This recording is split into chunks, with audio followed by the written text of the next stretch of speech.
Eh, la presentación del día de hoy es tratar de mostrarles una introducción a lo que es el mundo de la robótica, cuáles son las tendencias en aplicaciones en general, no ir mucho en detalle a la parte técnica, sino tratar de hacer contarles un poco de la experiencia y bueno, cómo se está desarrollando la robótica, particularmente en Argentina en los últimos años, y cuáles son las tendencias en el mundo. Em, Básicamente vamos a arrancar tratando de entender hacia dónde va la robótica y cuál es la evolución que tuvo la robótica en el mundo.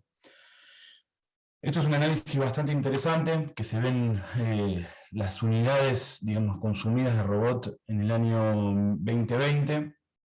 Como saben, hasta el año 2020, como saben, este último año prácticamente no hubo un crecimiento debido a la pandemia, eh, particularmente, bueno, por todo lo sucedido, por las fábricas paradas, pero en los últimos 10 años se ve un poco cómo es que vienen creciendo la cantidad de unidades de consumo a lo largo de todo el mundo en miles de robots, ¿no?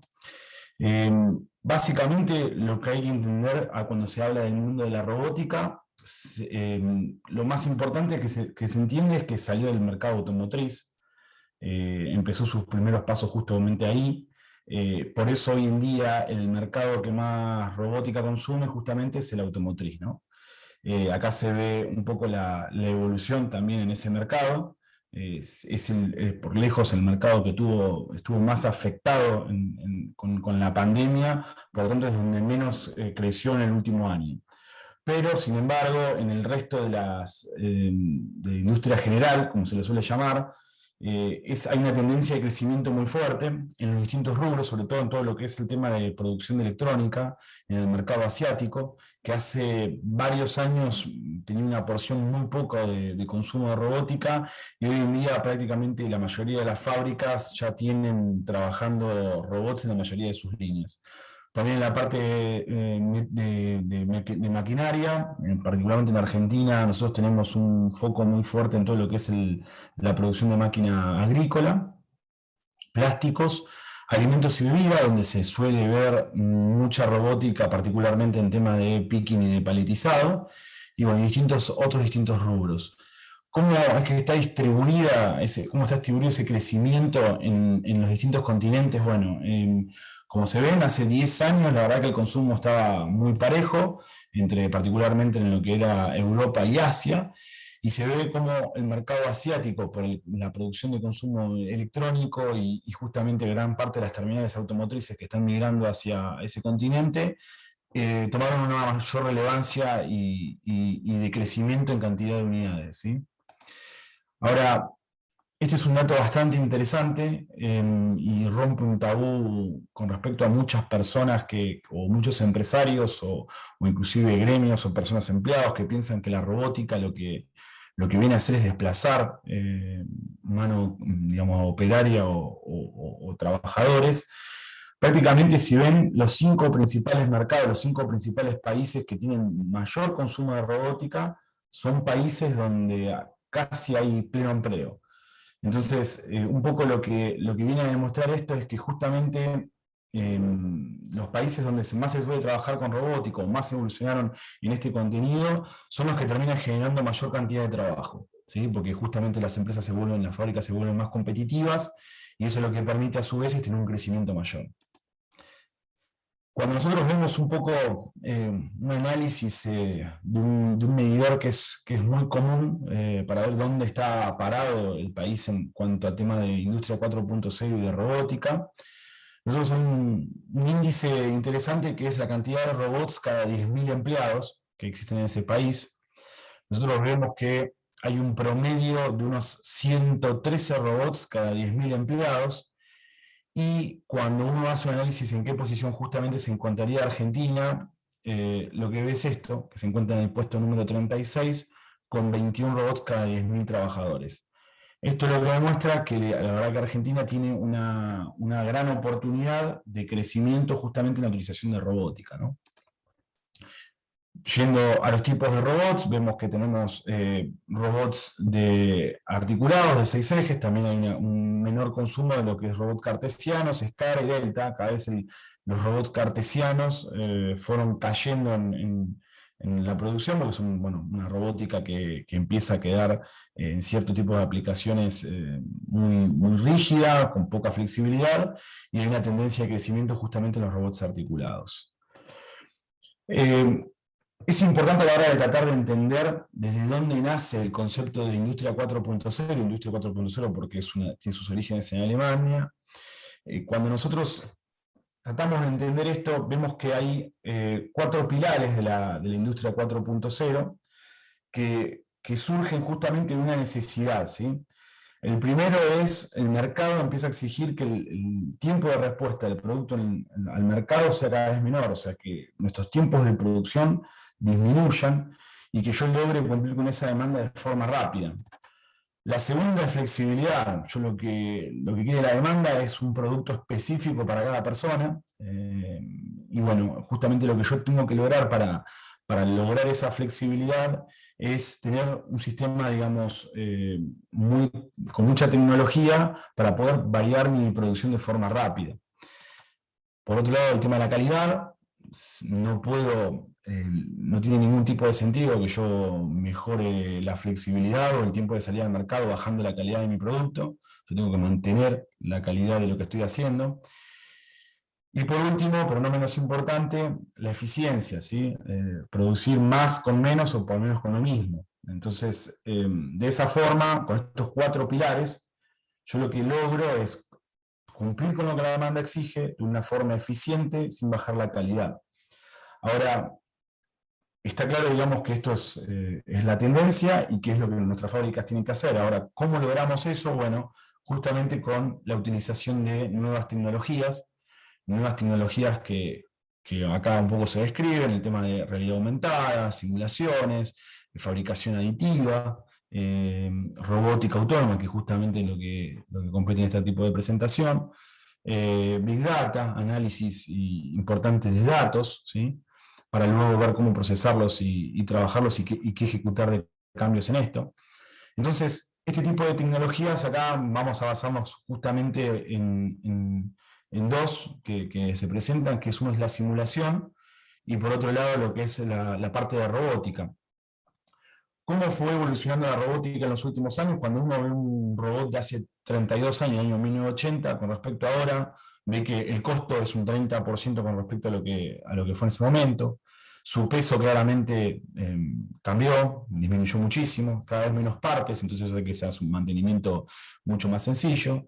Y la performance del robot es cada vez son más rápidos y permiten alcanzar producciones más exigentes.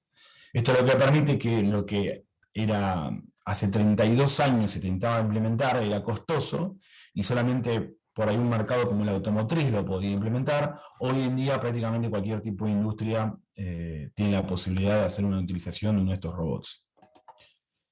Como les mencionaba, la simulación. La simulación es el inicio de todo proyecto de robótica. Nosotros lo que hacemos es desde KUKA o la mayoría de las empresas de robótica o integradores nacionales o fabricantes, lo que hacen es escuchan la necesidad del cliente, analizan, digamos, la factibilidad técnica y en base a ese requerimiento justamente plantean un proyecto para probar un poco los alcances, cuáles son las necesidades y ver los pesos que tienen que trasladar la robótica. Se hace una simulación con el layout de planta que el cliente o la empresa suele necesitar, y a partir de eso nosotros probamos la carencia, cuáles son los alcances, si son adecuados para los distintos robots. Inclusive lo que logramos con esto es tener una disminución muy grande en la ingeniería, porque todos los movimientos del robot vienen preconfigurados, entonces a la hora de hacer la preingeniería tengo todos los datos, y cuando viene el robot, llega al país y yo lo voy a implementar, prácticamente con haciendo algunos ajustes y volcando la ingeniería que yo hice previamente, logro disminuir los tiempos de diseño de la aplicación. La verdad que hay una evolución muy grande de este tipo de software, y lo que permiten es tener la seguridad de que el proyecto va a terminar funcionando como el cliente realmente espera. Por otro lado, ¿Cuáles son las aplicaciones más comunes que nosotros tenemos en el país? Bueno, son 4.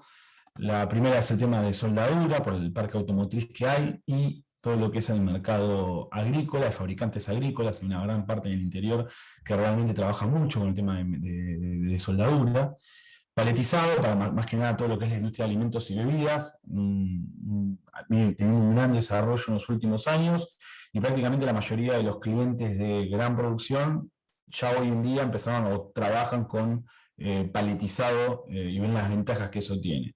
Manipulación de piezas pueden ser, ahí esto de verdad que es bastante polirrubro, pueden ser piezas de mecanizado, pueden ser en la industria del farma, alimentos y bebidas también, y justamente lo que permiten es prácticamente, luego de una producción, simplemente tener una manipulación para cambiar de línea, para hacer algún tipo de ajuste o lo que fuere. Acá hay una evolución, después vamos a ver también en distintos accesorios que permiten que esa manipulación sea adecuada, como por ejemplo la parte de visión. Y encajonadoras, justamente con un rubro muy importante como el rubro de alimentos, ¿sí? Vamos a ver algunos ejemplos medio rápidos de los distintos rubros, ¿sí? Como para que tengan un pantallazo de qué es lo que se suele trabajar y qué es lo que hay hoy en día. Básicamente, el paletizado se utiliza un robot particularmente de 5 ejes. Esto es así porque el eje 6, que es el último eje del robot, es un eje que está siempre paralelo al piso, ¿sí? No tengo la necesidad de tener una muñeca que se incline para hacer un encajonado. Entonces, acá sí hay un trabajo importante de ingeniería en lo que es el diseño del gripper, que es lo que yo voy a montar en la punta del robot para poder hacer la toma y la dejada en el pallet, ¿sí? Ubicado en los distintos puntos. Acá lo interesante de esto que yo les comentaba era entender, digamos, cuál es la necesidad.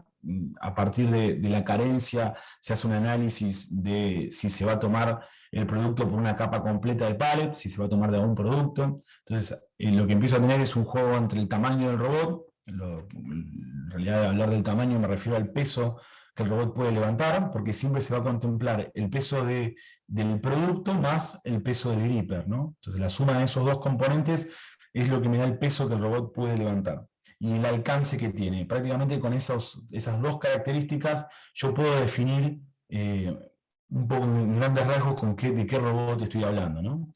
Con esas dos características, alcance y peso a levantar, más la aplicación, prácticamente puedo armar un proceso galletario de hacia dónde está yendo esa tecnología de robótica. Y bueno, tengo una comunicación seguramente con algún sistema de automatización de la línea, como para estar vinculado, ¿sí? a esa línea. Esto es un poco las características que nosotros veíamos de este robot de paletizado, como les mencionaba, es un robot de 5 ejes, y son robots de gran alcance y gran velocidad a la hora de poder hacer esa manipulación, ¿sí? Creo que acá se ve un video, justamente mostrando uno de estos robots, una fábrica de Sallé. Se ve ahí que se hace un gripper justamente de peines y se ve cómo se deja. Y levantando más o menos, esto sería de media capa o un cuarto de capa, va tomando y generando, digamos, el paletizado. Como ven, el movimiento es muy rápido y realmente para hacer este tipo de paletizado de forma manual necesitaría muchísima gente e inclusive, digamos, moviendo pesos que a veces exceden, digamos, los límites que puede levantar una persona, ¿sí? Y por otro lado, acá hablando de velocidad, un poco lo que se puede llegar a ver acá es justamente la paletización de sacos. Se ve que los sacos llegan bastante rápido. Acá, más que un peine, tengo la posibilidad de hacer, inclusive mover directamente el pallet, colocarlo, digamos, en su posición, y además realizar los movimientos de las bolsas, ¿sí? Con estas tijeras, y como justamente son bolsas, tengo la posibilidad de arrojarlas y no necesariamente de posicionarlas lentas. Entonces, ven que más o menos en un tiempo de 3, 4 segundos genera un ciclo del robot. Por otro lado, en la industria de alimentos también, como les comentaba, vemos lo que tenemos el tema de, además de paletizados, despaletizados de productos, ¿sí? Una vez que llegan, manipulación por ejemplo, de este tipo de rollos o de algún tipo de producto para el paletizado o para, digamos, colocarlos en una cierta posición. Y la agrupación también, que es muy común también en la industria de alimentos, ¿sí? Acá se ve un proyecto bastante integrador, ¿sí? Donde hay una línea de conveyor de una fabricación de panes, donde se hizo un sistema mecánico de transporte bastante importante. Todos esos temas de transporte hoy en día hay una tendencia a colocar, digamos, carros inteligentes para otro tipo de producción, no para este tipo de producción, donde se hace un encajonado, si mal no recuerdo, en esta parte de la línea. Se toman los panes, se produce una inclinación del cajón, y esa inclinación lo que me permite es, con un trabajo coordinado entre los ejes externos, es colocar los panes directamente dentro del encajonado, ¿sí? Acá esto es interesante, ven que en la línea tengo 3 robots, ¿sí?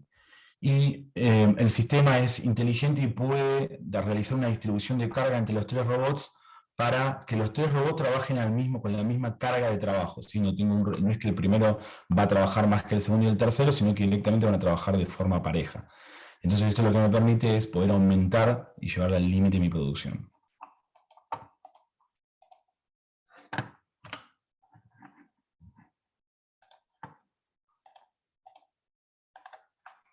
Me dejo pasar la presentación. Ahora sí hacemos así.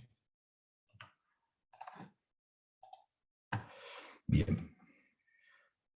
Por otro lado, como sabemos, hay un gran desarrollo en lo que es particularmente también el tema de visión.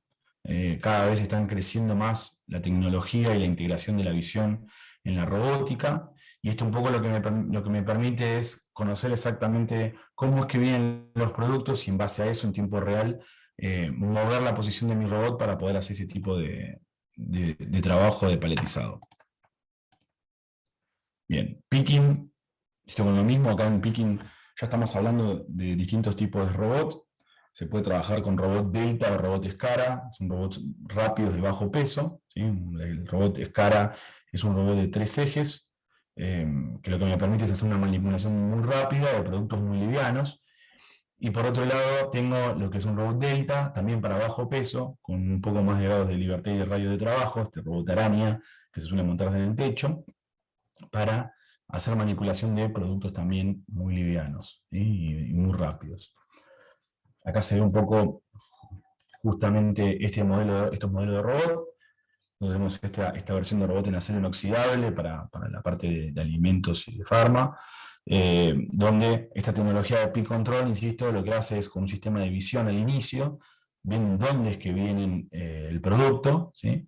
Y con eso logro luego hacer un pique en exactamente esa posición con una distribución de carga entre los 3 robots. Acá se va a ver un poco el sistema de visión propio que tenemos nosotros. Va sacando fotos y entendiendo exactamente la posición, y en base a eso va tomando y haciendo una distribución. Este proceso de peak control lo que permite es hacer una distribución no solamente en el mismo modelo de robot, sino que lo puedo combinar, un robot Escara, un robot Delta, un robot antropomórfico de 6 ejes, en la misma línea, teniendo, digamos, la posibilidad de una variación una variedad en las piezas o en los alimentos que estoy manipulando, ¿no?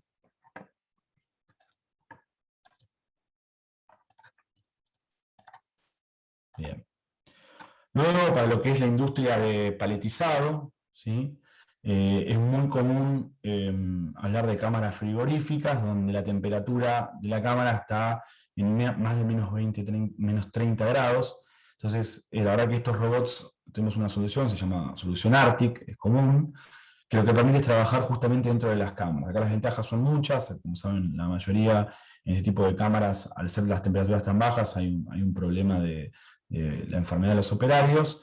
Entonces, la manipulación y el trabajo, digamos, de paletizado, en ese caso, toma un gran sentido a la hora de trabajarlo de forma robótica, ¿no? Básicamente, cuando hablamos de aplicaciones, en general vamos yendo a aplicaciones por ahí no tan comunes, aplicaciones de cortes o giros. Hay aplicaciones de corte en lo que es la producción vacuna, hay aplicaciones de manipulación muy comúnmente también en todo lo que es el tema de queserías, y hay un tema de trabajo muy fuerte en lo que es robótica colaborativa, ¿sí? Acá en Fresado mostramos una aplicación básicamente del fresado de un caño, ¿sí? Donde el robot lo que va haciendo, se coloca un sillo en la punta del robot, se hace con un sistema de CAD/CAM, voy viendo exactamente la posición en la que va haciendo el mecanizado, y con un trabajo de posicionamiento puedo hacer en cierto tipo de piezas. Esto es importante, digamos, que uno no puede fresar cualquier tipo de material duro, o no es recomendable, eh, algún tipo de mecanizado, ¿sí? Por ahí muchas veces también lo que se suele hacer es un pulido para hacer un acabado de la pieza, o un proceso de corte de chapas, cambiando, digamos, la punta, en vez de ser un sillo, colocando lo que es un sistema por ahí de corte láser o de corte de plasma también, ¿no? Realmente lo que es este tipo de aplicaciones de equipamiento metálico, digamos, a cortar un metalúrgico, realmente la robótica creció mucho por el torque que manejan los robots, por la precisión que tienen, y por la posibilidad de acoplarlo a un sistema CAD/CAM para justamente dibujar la necesidad de lo que voy a mecanizar, ¿sí? En ejemplos de minería o inclusive de fundición, existe una alternativa de robot tipo Foundry, donde el sexto eje o la muñeca del robot está preparada para trabajar en altas temperaturas. De esa forma, lo que logro es justamente trabajar con piezas calientes y no producir, digamos, ningún tipo de desperfecto en lo que es el sistema de energía interno del robot, ni la muñeca del robot en sí, ¿no? Muchas veces inclusive existen este tipo de fundas de protección que lo que permiten es manejarse y trabajar con altas temperaturas. Estas aplicaciones son bastante comunes en industrias de acería como las que tenemos nosotros en Argentina. Creo que por ahora no hay ninguna pregunta. Bien, cualquier cosa, si quieren ir preguntando, lo pueden ir haciendo.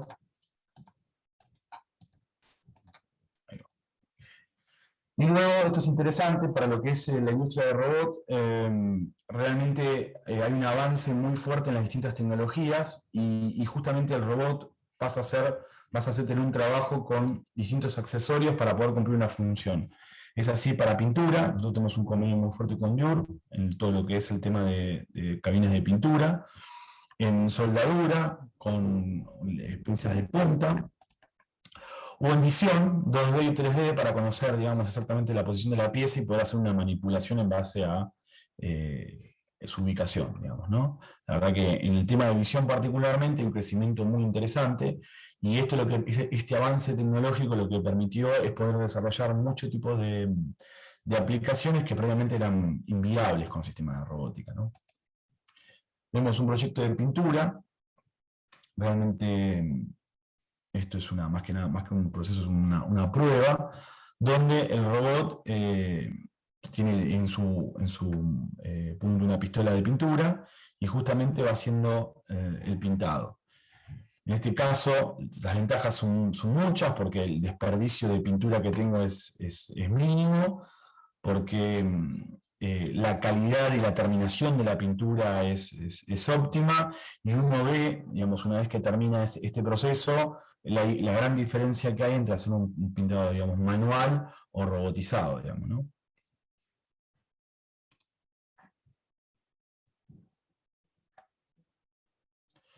Hay aplicaciones, sí, hay algunos proyectos en los que se trabajó con el tema de mecanizado. Podismo en Córdoba trabajó e hizo un proyecto con KUKA de mecanizado. Ahí se ve una empresa también en Córdoba que integró un robot KUKA para hacer un tema de corte. Estoy pensando a ver si que recuerdo alguno más. Bueno, hay un proyecto que se está trabajando para hacer no solamente tema de mecanizado, sino tema de impresión 3D con robótica. y bueno, estamos trabajando justamente hacia ese lado, digamos, ¿no? O sea, eso sería la inversa, más que mecanizar, se inyecta, se imprime, y justamente está trabajándose con un proyecto de ese tipo, ¿no? En operaciones de pulido trabajan con bandas o discos. Pueden mencionar algunos componentes trabajando material. Sí, es común trabajar con discos, y lo que se hace es, se hace un trabajo en conjunto con la máquina herramienta, ¿sí? Eh, Inclusive muchos controladores de CNC lo que permiten es hacer un desbastado de la pieza, y el mismo controlador tiene una vinculación con el robot. Entonces lo que logro es, al hacer el mecanizado, luego el robot termina haciendo el pulido de la misma directamente dentro de la máquina, y también haciendo la extracción de la pieza, haciendo un intercambio del gripper, digamos, ¿no? De la punta del robot. Pero sí, digamos, se puede también, inclusive he visto en varias empresas de máquinas de mecanizado, que dan una solución integral con el robot, y lo que yo tengo, una máquina herramienta, digamos, un sistema, por ejemplo, de mecanizado de 3 o 4 o 5 ejes, logro, digamos, hacer un mecanizado posterior o alguna terminación con el robot. Y todos estos ejes, los 4 o 5 ejes de la máquina mecanizada más los 6 ejes del robot, trabajando de forma interpolada, ¿no? Hay varios videos interesantes en internet, hay un video muy interesante de un mecanizado, inclusive, creo que un casco, donde se ve justamente ese tipo de cosas, ¿no? Un trabajo en conjunto. ¿Por qué? Porque para tener, a veces las piezas son de un porte muy grande, entonces yo tendría que tener una bancada de máquina herramienta muy grande, y con esto logro tener en ciertos tipos de mecanizado una reducción, una máquina un poco más sencilla. Hay una ¿Puedo hacer una metalúrgica. consulta? Sí, claro, dígame. Mostraste recién la industria metalpartista o de fabricación así, lo que yo vengo del mundo ferroviario y bueno, ahí, por ejemplo, en la fabricación de pares montados, vos tenés hornos de 24 metros donde se calientan los tubos y se Sí, hace todo con robot, porque primero que es grande la carga y después que se trabaja a altas temperaturas, ¿no? claro. La Sí. consulta es, ¿ustedes también operan robots que puedan cargar que resistan altas temperaturas y que carguen cargas pesadas? Sí, sí, prácticamente en robótica, en tamaño, tenemos un sistema de robótica que puede manejar hasta 1.300 kilos. Son, digamos, de la familia más grande de robots, se llama Titán. Después te puedo pasar información.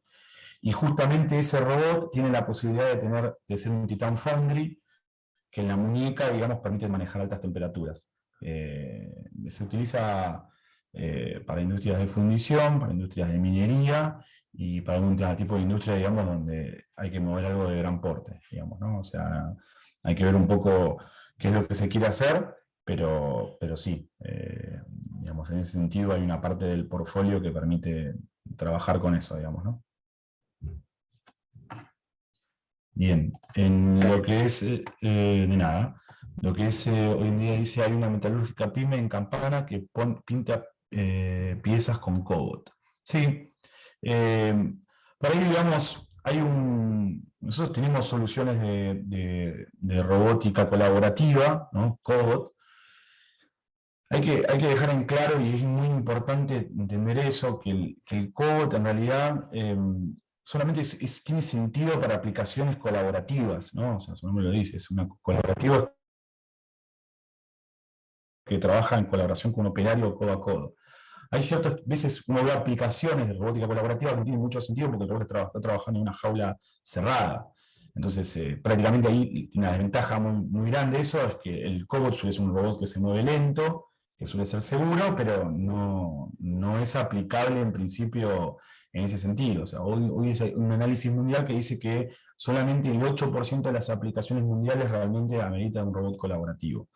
Entonces, cuidado un poco con eso. Simplemente la aplicación de pintura, a no ser que realmente esté trabajando un operario codo a codo, no tendría mucho sentido que realmente implementar un cobot, digamos, ¿no? O sea, un robot cerrado en una reja o una jaula, y pudiendo, digamos, hacer un robot estándar, lo que va a lograr es una velocidad aún mayor. Nosotros tenemos soluciones de cobot. La solución de cobot es una solución que lo que permite es un trabajo en masía en conjunto con el operario, digamos, ¿no? Bien. Seguimos un poco. Básicamente, lo que mostramos en esta presentación es la tendencia de robótica a nivel mundial en automotrices. Como saben, se viene una producción en serie en línea desde la época de Forte. Hoy en día la tendencia es a una producción matricial como lo que se ve en la presentación, donde lo que tengo varias ventajas. Una de las ventajas es que en base a la exigencia de la demanda, yo puedo ir anulando celdas de trabajo, ¿sí?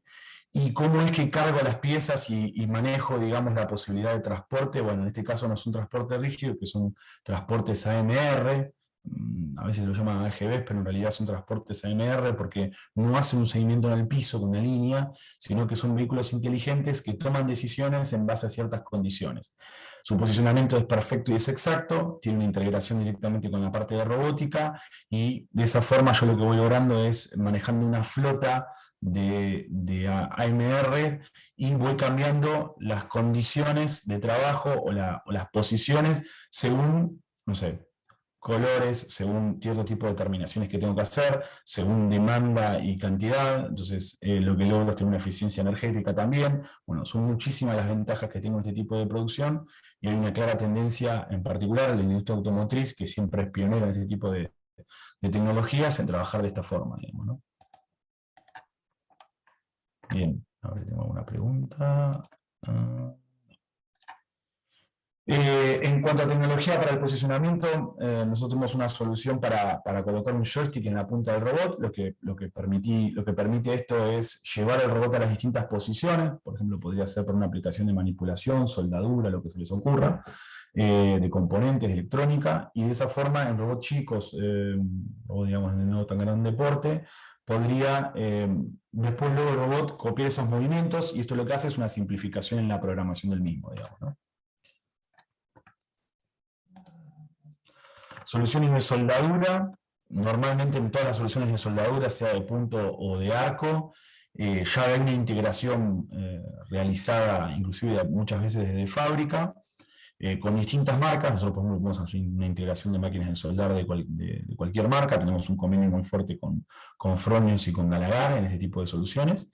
Una es marca austríaca y otra es marca española. Directamente en el caso de soldadura de arco, ya la torcha y el equipamiento viene integrado al robot, lo que permite hacer un trabajo en conjunto. Lo mismo en soldadura de punto.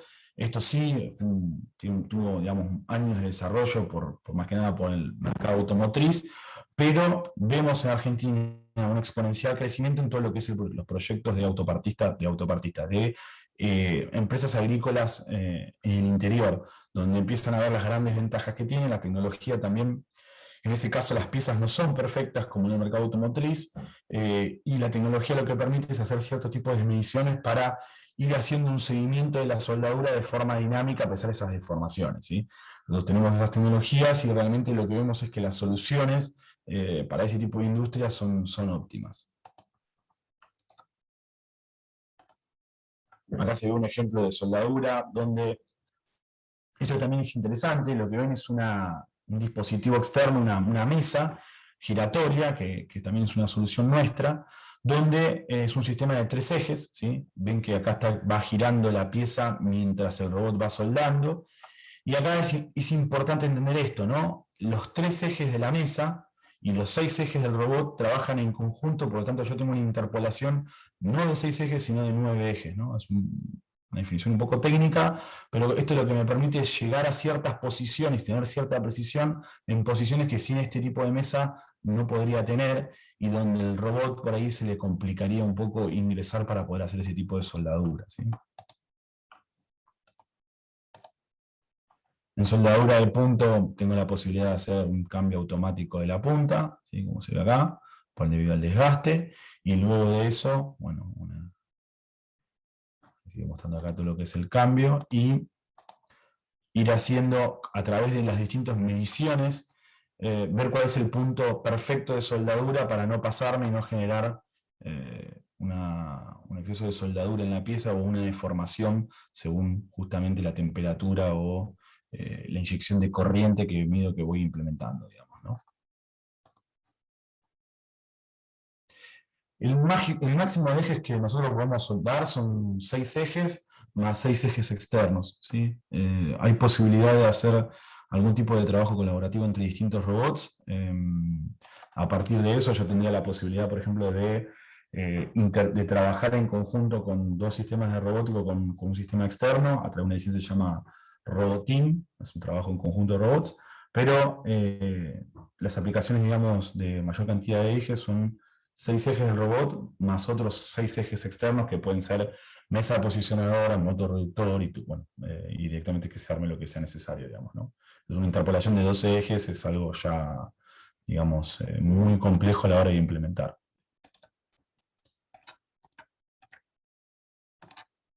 Bien, en aplicaciones de soldadura lo que habíamos visto, esto es un poco el mundo novedoso de robótica, lo que le mencionaba en el robot Delta. El robot Escara, acá se ve un poco de qué se trata, es un robot muy simple de 3 ejes, tiene un costo muy bajo, y la ventaja que tiene es de los robots más rápidos en la línea, y lo que permite es hacer con piezas digamos, elementos muy livianos, bombones, chocolates, alimentos, bolsitas digamos, de muy poco peso, hacer una manipulación muy rápida. Realmente cuando uno ve este tipo de robot, realmente lo que ve es como un robot volando, digamos, no se lo llega ni ver, y pudiendo manejar una cadencia muy rápida.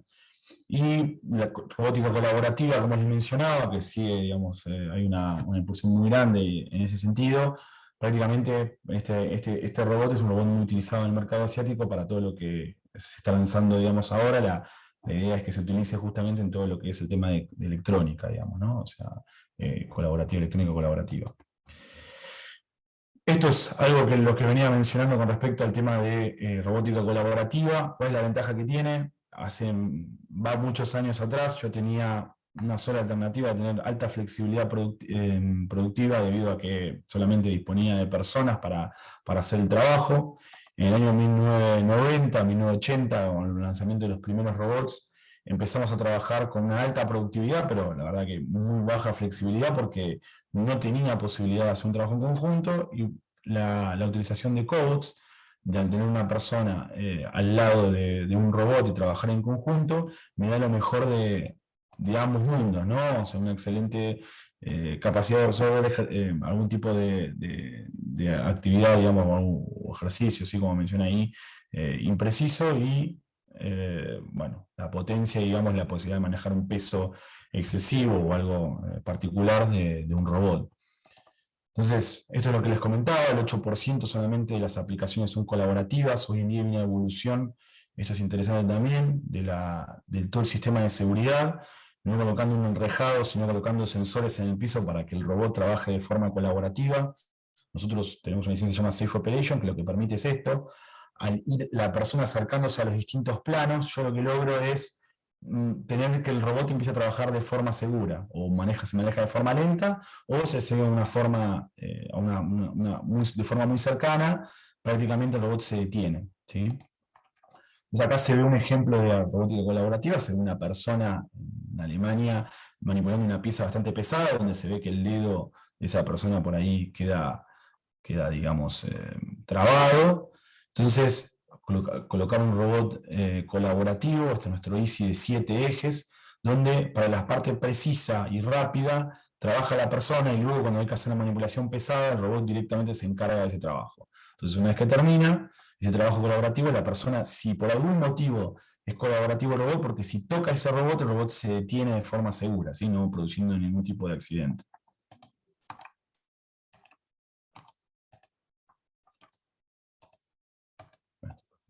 Ahí.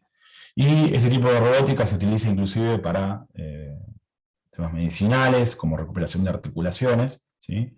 Donde se prueba, y como al ser sensitivo en sus 7 ejes y tiene la posibilidad de ir manejando, digamos, en base a la fuerza que uno va haciendo, va a ir generando una recuperación en las distintas partes del cuerpo, digamos, ¿no? Otra solución de aplicaciones colaborativas, esto es bastante interesante, tenemos varios proyectos nosotros con esto. Es una piel sensitiva, que lo que permite es justamente colocarlo en un robot estándar, tener la ventaja de ambos mundos, un robot estándar y un robot colaborativo, donde si yo necesito por algún motivo moverlo rápido, trabaja en una celda rápida, y cuando accede alguien a esa periferia, si tiene que acceder de forma seguida, el robot comienza a moverse de forma lenta, y todo este panel que se hace a medida, justamente lo que permite es tener una parte sensórica que hace que se detiene, ¿sí? Nosotros este tipo de piel lo tenemos en varios tipos de robot, inclusive robots de gran porte, que en ese caso siempre la robótica colaborativa tiene un precio muy alto. Con esto lo podríamos solucionar de una forma mucho más económica, ¿no? Acá se presenta un poco el tema del robot Escara, ¿sí? Ven que acá los pesos tienen una capacidad máxima de 6 kilos, con un radio de trabajo entre 400 y 600 milímetros, dependiendo del robot, y pudiendo trabajar justamente de forma rápida. Acá tiene una limitación de la altura, ¿sí? No puedo trabajar con equipos, con componentes que estén a mucha distancia en la altura, ¿no?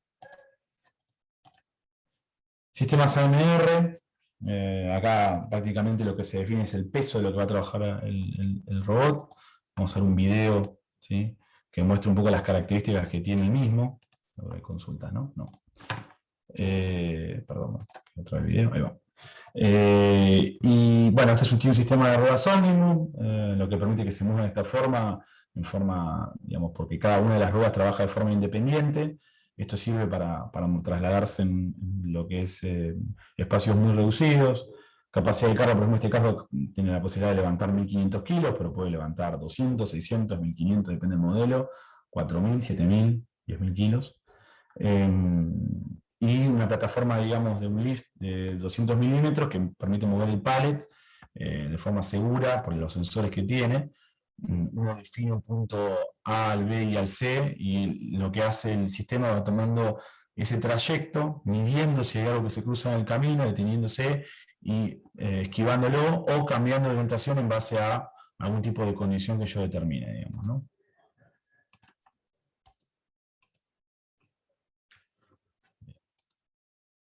Acá se ve un trabajo con otros, un proyecto de Siemens en Alemania, donde dos AMR trabajan de forma coordinada para el movimiento de equipamiento, digamos, de gran porte.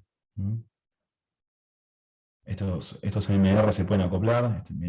La verdad que es impresionante ver la forma en la que se traslada el AMR, parece que está flotando. Justamente lo que permite ese tipo de traslación es esto que les comentaba, de que cada rueda se mueve de forma independiente, digamos, ¿no?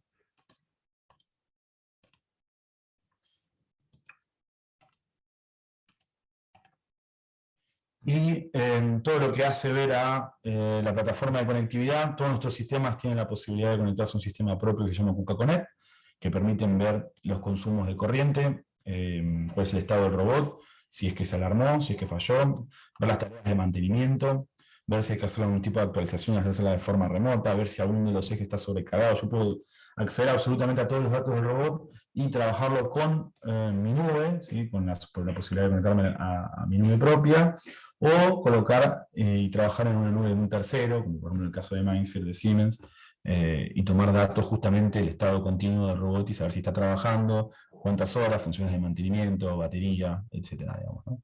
Esto realmente es algo que todas las empresas hoy en día están solicitando, de tener la posibilidad de conocer el estado de sus equipos, y bueno, nosotros tenemos esa posibilidad también hoy en día. Inclusive, por ejemplo, de dar avisos de tareas de mantenimiento en el momento necesario, digamos, ¿no?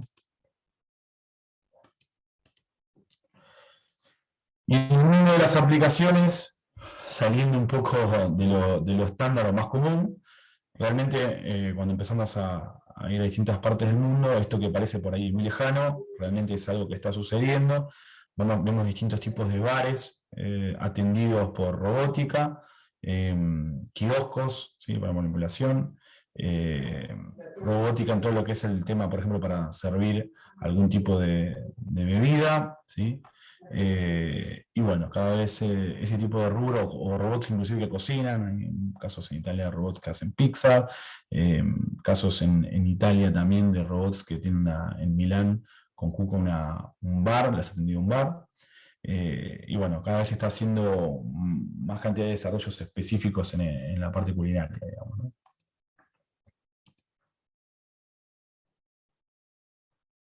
KRS-3 es un modelo, dice Kuka Connect funciona con KRS-3. KRS-3 es un modelo que no tuvo gran cantidad de utilización.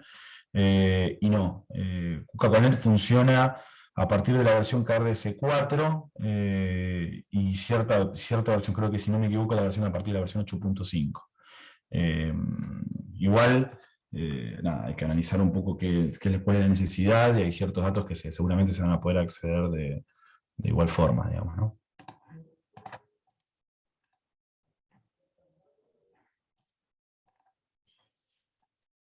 Haciendo robótica también en el mundo del cine o de la filmación, hemos también tenido algunos proyectos en los últimos años, aunque parezca extraño, de este tipo de tecnología o de este tipo de aplicaciones, donde la robótica, digamos, por algún motivo en particular, lo que permite es tener una filmación muy precisa y lograda en determinado tipo de necesidades, digamos, ¿no? Bueno, finalmente nosotros también, inclusive para ver aplicaciones extrañas, disponemos de una división que se llama Kuka Coaster. La mayoría de las atracciones de Disney y de simuladores están desarrollados con este tipo de robótica, donde hay un sistema de seguridad particular desarrollado para poder tener manipulación de personas. Y que bueno, esto es lo que habla un poco de que uno por ahí digamos, siempre imagina las mismas aplicaciones, paletizado, soldadura o manipulación. Bueno, hay un sinfín de otros tipos de aplicaciones en sí. Acá se ve por ejemplo una aplicación inclusive de manipulación de toma, digamos, de recolección de frutas, con cámara, con un carro inteligente y con un robot, digamos, que va tomando, digamos, cuáles son las frutas que están en esa posición y en correcto estado. Y una frase para cerrar es justamente esta: el momento de cambiar es cuando todavía no es necesario. Realmente creo que tenemos una oportunidad nosotros de mejorar nuestro proceso productivo en las distintas aplicaciones. Me parece que es importante que las aprovechemos, que por lo menos hagamos el ejercicio.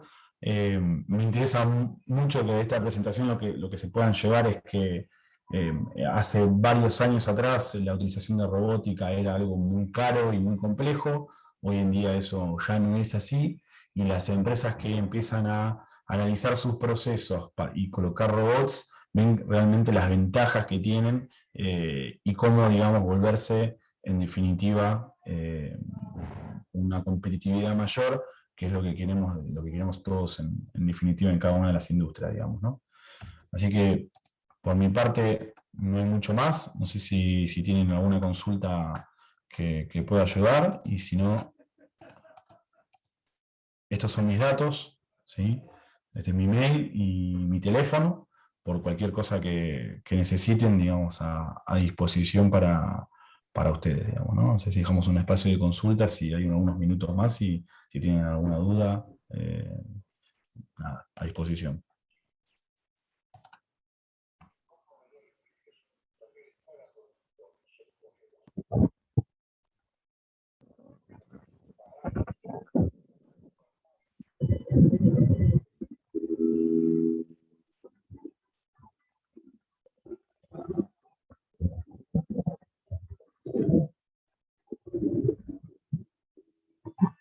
Buenas tardes, no sé si se me escucha. Buenas, sí.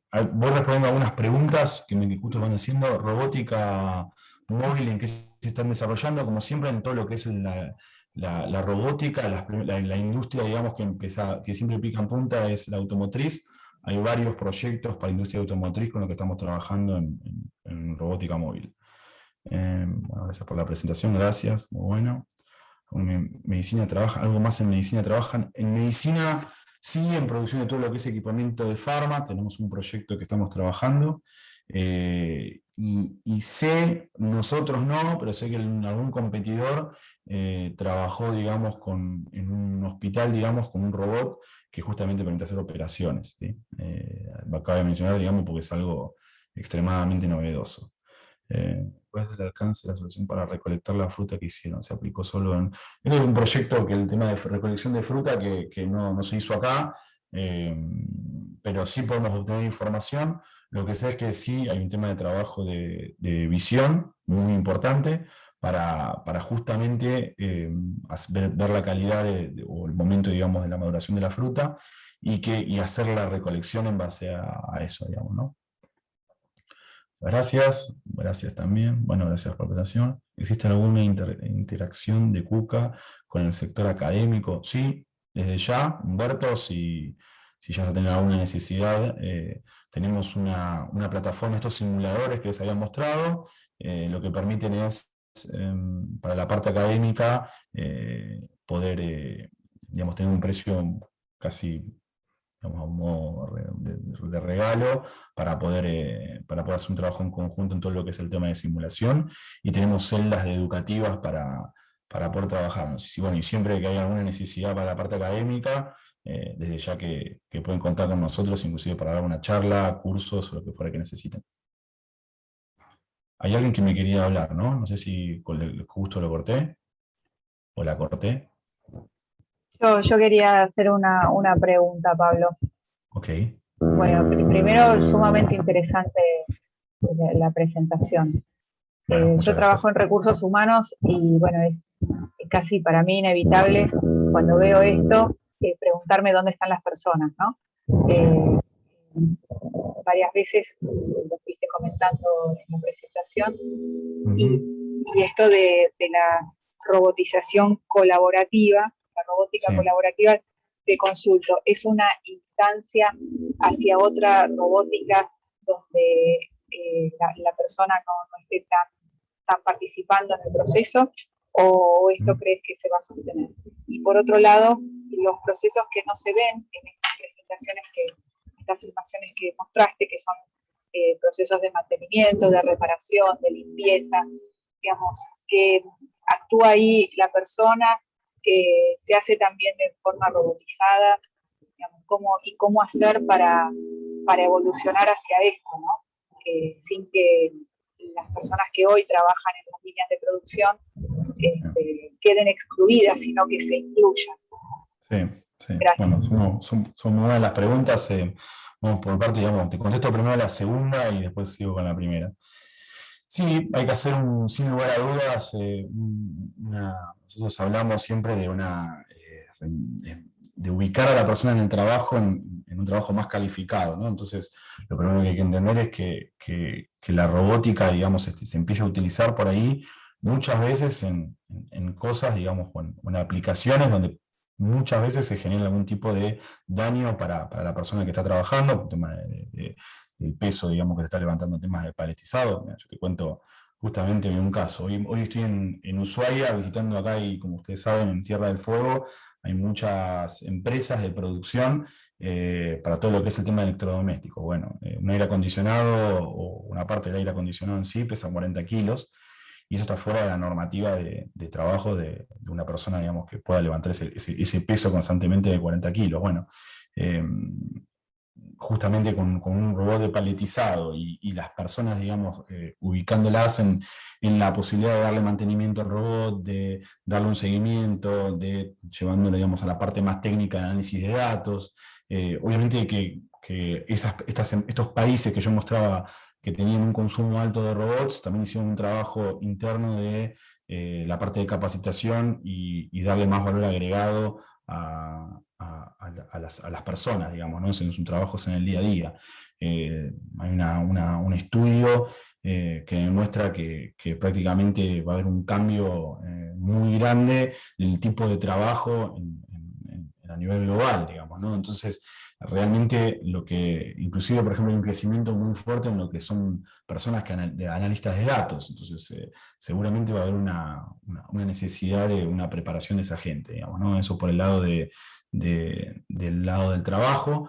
Con respecto a la robótica colaborativa no es algo que va a haber un cambio a futuro, sino que ya existe. O sea, ya realmente en muchas fábricas, digamos, ya se está implementando, donde este trabajo codo a codo con el robot, un poco lo que mencionaba, ¿no? O sea, lo que permite es este trabajo en conjunto colaborativo, donde para las acciones de precisión o lo que realmente hace el ojo humano y lo que permite el ojo humano, la velocidad de respuesta y precisión, seguramente el robot lo puede hacer, pero con un tiempo mucho más prolongado. Entonces, el robot se encarga de todas estas tareas que por ahí pueden llegar a ser peligrosas o dañinas o no muy buenas para el operario.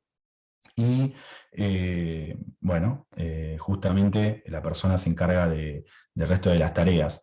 No sé, las tareas, digamos, las alternativas en este tipo de cosas son muy variadas. En una línea de producción, por ejemplo, hoy me comentaban el tema también de atornillado, ¿no? O sea, después de realizar 8 horas de atornillado, una persona empieza a tener problemas en el hombro, digamos, por la vibración. Bueno, seguramente una robótica colaborativa de forma segura, porque es importante entender que no puede haber ningún tipo de accidente, puede un poco solucionar ese tipo de cosas, ¿sí? Pero bueno, responder ahí un poco tus consultas. Sí, Pablo, ¿puedo decir alguna cosita al respecto? Claro. Bueno, el tema sería también la cantidad de trabajo que va a aparecer un poco más calificado, porque todo esto hay que generar la simulación, o sea, todo el trabajo de la preparación de una celda, o sea, que va a haber gente que va a tener bastante trabajo, muchas horitas de trabajo ahí, salvo que sea una aplicación muy sencilla, si no lleva su tiempo la simulación y el programa. Es decir, hay programación muy facilitada, pero de cualquier manera esa parte va a llevar tiempo. Más calificado. Igual siempre hay alguien que tiene que atender más o menos que no se trabe nada. Perfecto, sí, totalmente de acuerdo. Un poco en línea de lo que veníamos comentando, ¿no? O sea, viene por ahí y por la idea de preparar a los operarios y a las personas a tener un trabajo más calificado. Ese es el trabajo interno por ahí desde recursos humanos o desde la parte social, o de la parte, digamos, del Estado, digamos, en el que hay que trabajar fuerte, digamos, ¿no? Otra consulta, Pablo, en el rubro construcción, que justamente sí. al dar el ejemplo del tornillo y de trabajos que son realmente muy duros para la persona, Sí. ¿hay también robotización? Sí, Estos trabajos sí. de pavimentos, de construcción. No es común encontrar en construcción, digamos, en ese tipo de soluciones que por ahí mencionás. Sí, por ejemplo, en ciertos tipos de construcciones, por ejemplo, de tema de impresión, aplicaciones, digamos, de estructuras. Justamente esta semana pasada se presentó en Holanda la construcción de un puente a través de un sistema de robótica, justamente trabajando con el tema de impresión. Más orientado a este tipo de estructuras por ahí no uniformes, con, digamos, ciertas formas extrañas. La construcción, digamos, tiene un punto ahí. De hecho, estamos trabajando con un proyecto en construcción con una empresa argentina que se encarga de hacer justamente estructuras donde hace un análisis, bueno, de ciertos puntos, digamos, donde disminuyendo la cantidad de material, etcétera, puede tener cierta robustez. Y para fabricar ese tipo de estructura necesita de hacer no un trabajo de fabricación estándar, sino un trabajo de impresión 3D, digamos, ¿no? Entonces hay ciertos tipos de tecnologías hacia ese lado va. Una de las consultas también es: hola Pablo, gracias por el curso. No es un curso, pero gracias. ¿KUKA tiene algún modelo de robot que soporte ambiente húmedo o hidrolavado sin necesidad de bolsa de funda? Sí. Tenemos ciertos modelos de robot que manejan IP67, justamente para el manejo de la parte húmeda, digamos, ¿no? O sea, trabajar un robot con ambientes húmedos, sin problema, digamos, lo podemos trabajar. Muchas gracias, Pablo. Bueno, gracias, muchas gracias a todos. Bueno, gracias, Pablo. Gracias por la presentación. Bueno, creo que no sé si alguien más tiene dudas o alguna consulta.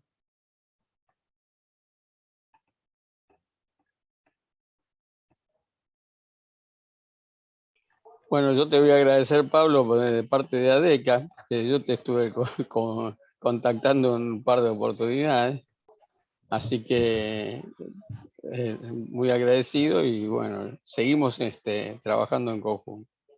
Bueno, seguimos entonces. Cualquier cosa que sea que necesiten, como les decía, ese es mi mail, mi contacto, a disposición. Y bueno, armaremos otras charlas de ADECA para seguir haciendo que la gente se interese un poco de este mundo de la robótica, que la verdad que creo que tiene muchas oportunidades y ojalá entre todos empezamos a tratar de implementarlas.